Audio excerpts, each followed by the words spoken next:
Previously on The Walking Dead, Daryl Dixon. Moulin Rouge. So I thought this was a really great episode. Laurent gets captured and then it's like, oh shit, you know, some of the guys turn on Daryl's crew and then they have to start fighting them. It's a really intense scene. Isabel put down Emil. Daryl just makes out with Isabel. Damn. Okay, shit. These guys are obviously sus.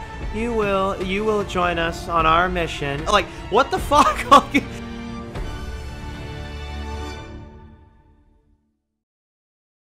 Damn, an opening scene with a ruthless villain that then loses her husband, and we feel bad for her. You really helped me there. No, I don't help.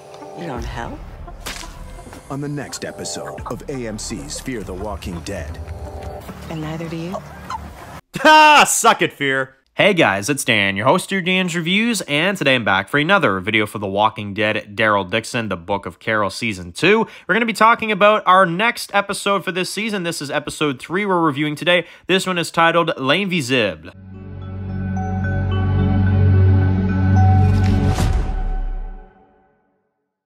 Alright guys, this one's going to be doing a review today. This one's going to be doing a review for The Walking Dead, Daryl Dixon, The Book of Carol Season 2. This is episode 3. This one is titled L'Invisible, or, like, invisible, basically.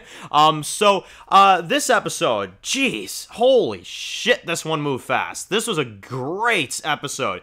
This episode is the first one this season I can use the words chef's kiss. I love this episode. This was, like, grade A shit. This was amazing.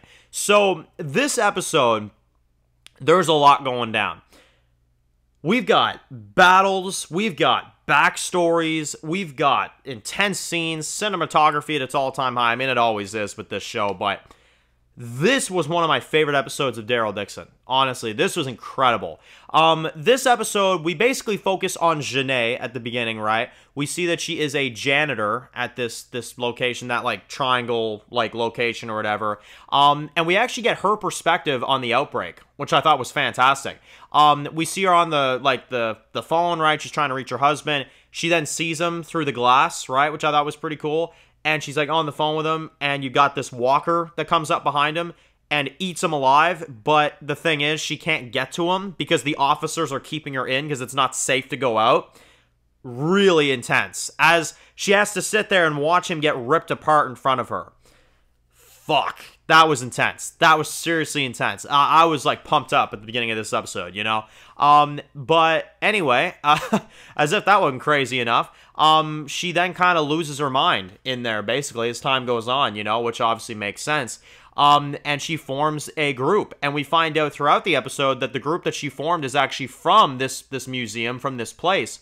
And she, over time, saved these people and turned into the Pouval, turned into the, you know, Maison Mel location that we see now. So, really, really cool. I really enjoyed the backstory. It was good, to the point, didn't drag it out. I liked it. It was really good. I don't think we needed anything more than that. We're not supposed to feel sympathy for her, you know what I'm saying? So I'm glad they didn't go that route, because I would have found that, you know, kind of generic. So I'm happy with what we got, and I thought it was really well done.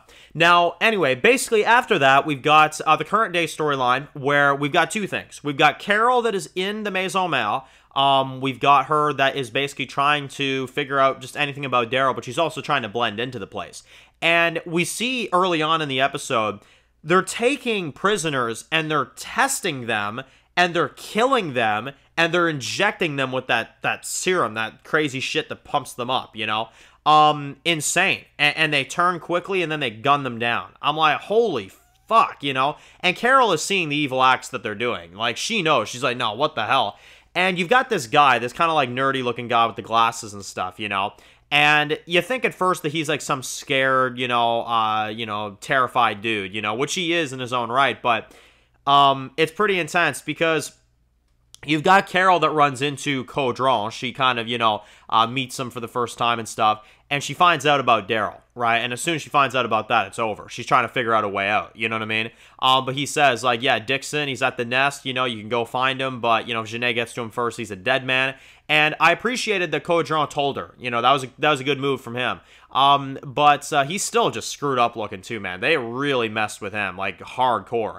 But anyway, basically, you've got Carol. She decides to ride out, or at least attempt to ride out, and it doesn't really go as planned. She gets caught. You know, she doesn't escape. It's a failed attempt. Kind of reminds me of when Daryl tried to escape from Negan's compound, you know what I mean? And it just didn't happen. She kept getting caught.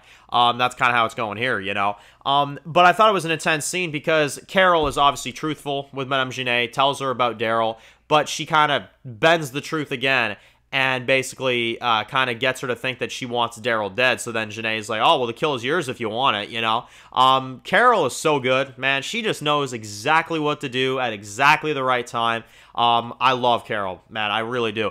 But yeah, it's really, really fantastic. I loved what they did with that. That was really good. Her interactions with Genet were fantastic. But we find out the reason why she was captured and brought back, why Carol was caught to begin with, she actually would have gotten away if it wasn't for this fucking snake with the glasses, this nerd guy that sold her out, you know? I'm like, motherfucker, you know? Like, I was like, man, that's just terrible. But yeah, so that's why Carol got taken back. And basically, towards the end of the episode, we'll go into it a little bit more, but they plan to attack the nest, basically. They're going in head first. So you kind of get that, and you kind of get Genet and Carol that ride together, which I thought was really interesting. And I do like that they went back to the same location from the flashback in this episode, you know, about midways through as well. That was really good. But we also got the B-plot this episode with the nest, which, holy shit. I mean, this is one of the greatest action sequences of the Walking Dead universe. You guys call me crazy all you want, but this was fucking good. Like, that was fucking good.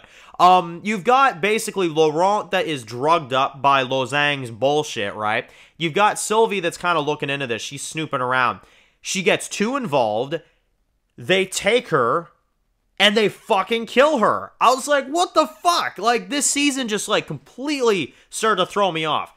They kill Sylvie in a really insane way. They literally throw her over, like, the top of, like, a roof, right? And then she splatters on the ground. You've got blood everywhere. She's dead. I'm like, damn. Like, I was like, okay, this season's really not fucking around now. Shit.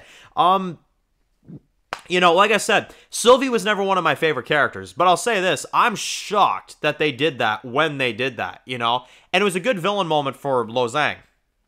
I thought it was good. But you got Laurent that's kind of under, you know, Lozang's kind of bullshit now. You know, he's been drugged and shit like that. He gave him the drink and stuff like that. So now Daryl and Isabel and Falou have to move in. Basically, that's what has to happen next. And they basically move in. They try to, you know, do what they do. And it's a really intense moment, man. They start shooting up the place. It's a really intense scene. You got Daryl with the bow. You got Isabel with the gun. You got Falou in there, too. It's really intense. They get Laurent back. They do get him back. Daryl shoots at, you know, Lozang a few times. And they hide for cover, basically. Now, their thing is that they got to get Laurent out of there. So that's what they do. And they get Laurent to this, like, cave or whatever. And that's what happens. But Falou does that, right? Isabel, of course, you know, is kind of staying there, staying hidden. And Daryl, which Daryl's a fucking badass this episode, we get this scene, and I don't know if anybody else noticed this, but we get a scene where Daryl is literally fighting and killing, like, 15 guys. I swear to God. I think he kills, like, 15 guys in one take. Like, the camera didn't cut. I was like, wow. Like, Jesus. Like, I was seriously impressed by that. The camera was in one take and kept moving through the fucking building. And he kept popping people. The scene wouldn't stop. I was like, this is like some John Wick shit. Like, Jesus. Like, that was good. I was really hyped up when that scene happened, if you couldn't tell. I really enjoyed that scene. It was really well done, masterfully produced. Really fantastic. I loved every bit of it. So good. So amazing. I loved the scene so much. It was awesome. But anyway, so you've got that. Daryl, of course, does his thing, but then Daryl gets caught. He gets surrounded. And they lock him up. And this is insane to me because, again, another twist. We've seen these scenes of Daryl being locked up in a cell in the trailer.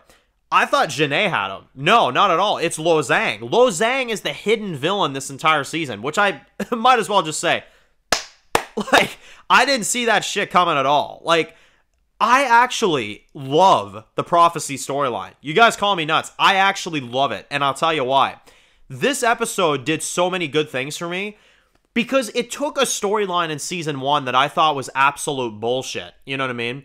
And it turned it into, wow, like, this guy right here, he believes in this shit, you know what I'm saying?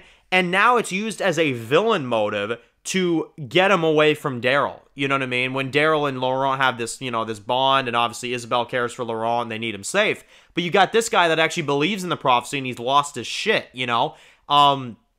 And he's religious, so it makes sense. That is how you do a villain twist, you know what I'm saying? Lo Zhang being a hidden villain this entire time, didn't see it coming, didn't see it happening, and I'm glad, because it shocked the absolute shit out of me. I loved it.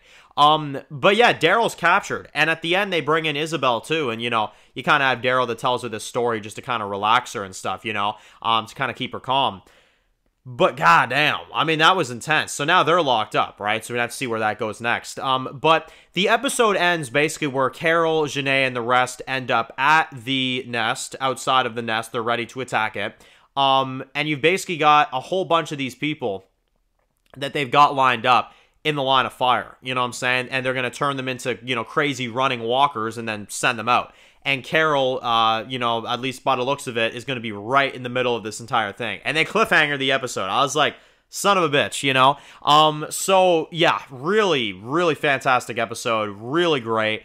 This is one of my favorite Daryl Dixon episodes, honestly. Maybe besides, like, a couple, you know what I mean? This is probably like number 2, number 3. This was a great, great episode. Like, it was great. Yeah, loved everything about it. So, post your comments down below. What you guys think of episode 3 of Daryl Dixon? I loved it. I thought it was fantastic. Yeah, great, great episode. So, anyway, post comments down below. If you're new to the channel and you enjoy videos like this, make sure to click the subscribe button so you don't miss any other videos. The Walking Dead Daryl Dixon. Make sure to follow me on Dan's The Walking Dead Reviews on Instagram, guys. And, of course, I'll see you guys really soon for more videos of The Walking Dead universe. Enjoy the rest of your day, guys, and peace out.